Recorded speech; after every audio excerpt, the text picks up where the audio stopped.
Should you choose to lose money in 2023 and not house hack? Let's find out. You should really take this video seriously because if you ever want to own a home, not listening about this topic will guarantee that you never own a home. So in 2022, a lot of my friends asked me whether they should invest in real estate and how to do it. I figured this might be a really helpful for those people who are just like me, say they work a 9-to-5 job, they make around like 80 to 6 figures. This is going to be their best way to start if they don't own real estate yet, and it's going to be really powerful because it's going to introduce them to the real estate market, and they're going to learn so many new things that will hopefully eventually move them towards the direction of financial freedom and retirement. House hacking is when you take a multifamily unit or just one single family home, rent out individual rooms or multiple units, basically offset your mortgage with that income, or hopefully even possibly cash flow, which is what would be amazing. As a real estate investor with 3 short-term rentals, 4 long-term rentals, here are my thoughts on what you should be doing in 2023 and why I think you should house hack. To understand why you should house hack, I think we got to understand that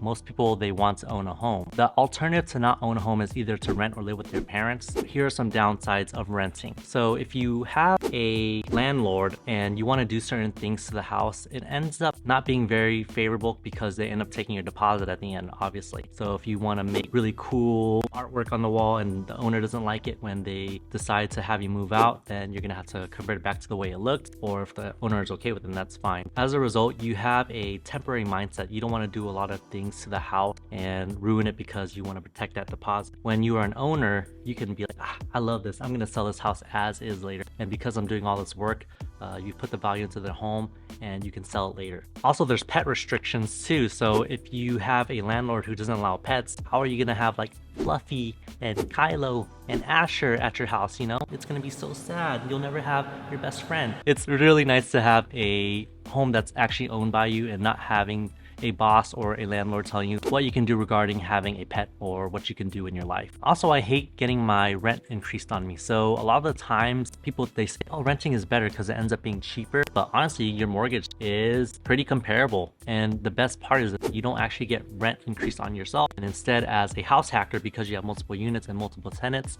you're going to be raising prices on your tenants. It's not a bad thing. Obviously, this happens. You got to keep up with costs of maintaining a home. So rent increases are necessary. But because you are the landlord and you are the owner of the property, this happens to others and it's not happening to you. Rent increases around 4.6% on a national average, and if you're just thinking about where I live in San Diego, rent increases happen at around a 4.5% rate. And jobs, they give you raises all the time, but they're usually nowhere near that high depending on where you're at or how great your company is. If you work as a pharmacist, I get like 50 cents to $1 raises, and nowhere matches the amount of rent that's being raised on me. And because of that reason, when you get job raises, even though it feels kind of good, because the price of everything else is increasing so much, it actually isn't the best ideal situation unless you actually own the property. And if you're getting any value from this video so far, if you could just do me a big favor, because I put so much effort into this, just hit the like, subscribe, and notification bell for more content just like this and learn more about real estate.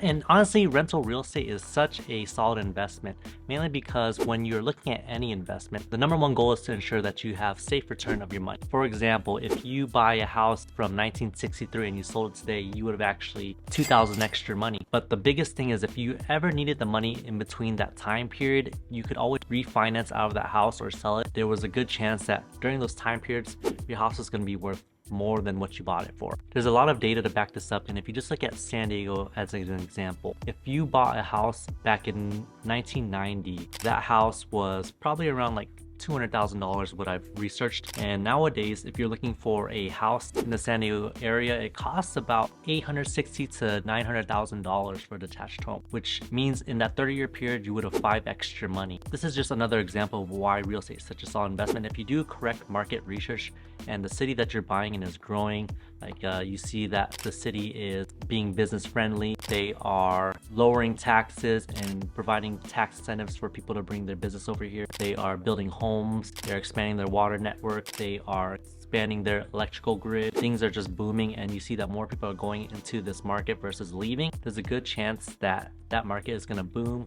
eventually, and in the long term it's going to make you some money, or you'll at least be able to bring your money back out if you need to. Why house hacking works when it's such a solid real estate investment is basically because it's extremely transparent. So if you use websites such as Rentometer or AirDNA, or just ask your property manager, you can find exactly what rents are going to be. So if you see a 3.2 over there on your neighbor's house and and you see another 3-2 over there as your neighbor's house, and you figure out what their rents are, that's likely what your rents are going to be if your house is a 3-2. And if you're looking on AirDNA and you see that that neighbor on AirDNA is making this much, that neighbor on AirDNA is making this much, that's how much you're going to make on Airbnb. If you can just look at this house will cash flow $10,000 per month, and my mortgage is $8,000, you'll obviously cash flow $2,000, so it's extremely transparent. And for this reason, you don't really have to be nervous about that initial investment because you've already done your upfront market research. The value is going to be there, it's not going to disappear. But what you're looking at is how long can I sustain this mortgage? And because you have good rental history, there's a good chance that you'll be able to keep on cash flowing and just hold your house as long as possible. And if you ever decide to leave because you're house hacking, you have one more unit to now go ahead and rent out, and now your cash flow will boom even more. So should you buy in 2023? Honestly, I think the answer is yes. Why this is so? Because wages only 3x since 1990. Real estate has 5x since 1990. Obviously, if you keep on just waiting on the sidelines, it's become more and more difficult. What you want to do basically is lock in that great purchase price now and think about 2040, 2030, not 2024. Sure, prices might go down a little bit, but all you have to do is basically dollar cost average into the market, just like stock or index fund investors do. And what dollar cost averaging is basically to continue putting money into a fund or a stock or an investment over and over. As a result, you get a nice smooth average purchase price. And because we know real estate has a large historical database to show that it does increase in price, it's a safe investment to dollar cost average into. Honestly, because you are buying such a good investment too, if you keep on purchasing the houses over and over, if this is not your last investment, it's going to be really good for you financially. It does feel a little bit difficult at first. It gets easier if you keep on buying homes. So just like you're compounding money or having a compound interest calculator work for you, it does so with skills too. As you purchase more and more homes, your skills will compound, and as a result, it becomes much easier to actually execute on the purchasing of homes. So if you can continue buying and start now versus later, you'll build skills. In addition to that, you'll build more money and more wealth. So if you're interested in compounding skills in the short-term rental business, I'm going to leave a link right over here at the end of the video to basically show you how I got started. Honestly, if you are not sure if this video has convinced you to buy a short-term rental in 2023, please leave a comment down below and tell me what I could have done better or don't.